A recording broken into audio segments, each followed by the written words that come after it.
بسم الله الرحمن الرحيم. فضائل القدس والأقصى. القدس لها فضائل عظيمة وكثيرة.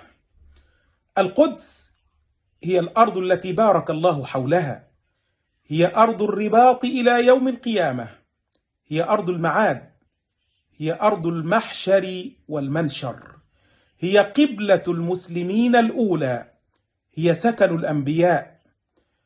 المسجد الأقصى ثاني مسجد وضع للناس في الأرض، منتهى الإسراء، مبتدى المعراج، بوابة السماء.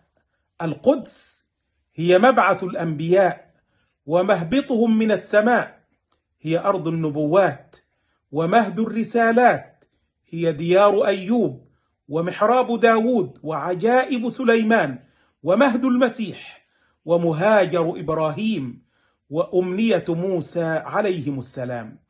القدس هي ملاذ المؤمنين ومهبط الصالحين ومدفن الأنبياء والمرسلين، هي ميراث الأجداد، فيها الصخرة والساحات والمحاريب، هي الأرض التي بارك الله فيها للعالمين، هي ملك داود وسليمان، هي نذر مريم وموطن سارة عليهما السلام، وفيها النخلة التي هزت جذعها السيدة مريم فتساقطت عليها رطبا جنيا، هي أرض نزول المسيح عيسى عليه السلام، هي أرض هلاك يأجوج ومأجوج. القدس هي أرض العزة والخير والبركة والمكانة والكرامة والقدر والمهابة، اجتمع فيها كل الأنبياء والمرسلين وصلوا في المسجد الأقصى المبارك. القدس فيها المسجد العمري والحرم الإبراهيمي ومسجد قبة الصخرة وحائط البراق ومسجد عمر وكنيسة القيامة وكنيسة مريم عليها السلام.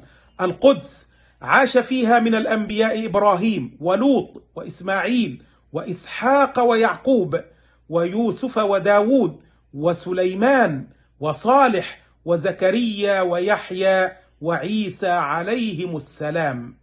فاللهم احفظ القدس والأقصى وفلسطين وأهلها، واجعلهم في أمانك وضمانك وحفظك وحرزك يا رحمن، فأنت خير حافظا، فالله خير حافظا وهو أرحم الراحمين.